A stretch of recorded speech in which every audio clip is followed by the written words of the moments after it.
ఇవాళ స్వచ్ఛంద సేవా సంస్థ మానవత ఆధ్వర్యంలో ఇక్కడ కార్మల్ సేవా సదన్ మానసిక వికలాంగుల ఆశ్రమం ఇందులో ఇవాళ అన్నప్రసాద వితరణ శ్రీమతి నాగస్మిత గారి సహకారంతో మానవతా సభ్యులందరూ వచ్చారు.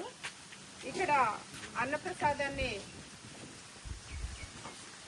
ఇక్కడ అందరికీ వితరణ కార్యక్రమం జరుగుతుంది. ఈ కార్యక్రమానికి మానవతా కుటుంబ సభ్యులు ఆనంద్ గారు, శివాజీ గారు, మేకల రామారావు గారు, అమెరికాలో డాలస్ నుంచి వచ్చిన శ్రీ మల్లేశ్వరరావు గారు, మల్లి గారు, డాక్టర్ సంగమేశ్వరరావు గారు, ఉమా గారు, సాయిరామ్ గారి పిల్లలు అందరం వచ్చాము ఇక్కడ సర్వ్ చేయటానికి.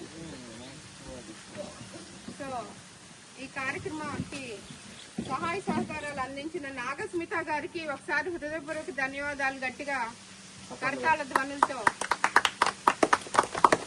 ఇలాంటి మంచి కార్యక్రమాలు మరిన్ని ఎక్కువగా మానవతా సేవా సంస్థ చేయాలని, కార్మెల్ సేవా సంస్థకు మరింత చేయూతనివ్వాలని, మానసిక వికలాంగులకు కూడా మన సహాయ సహకారాలు అందించాలని కోరుతున్నాం.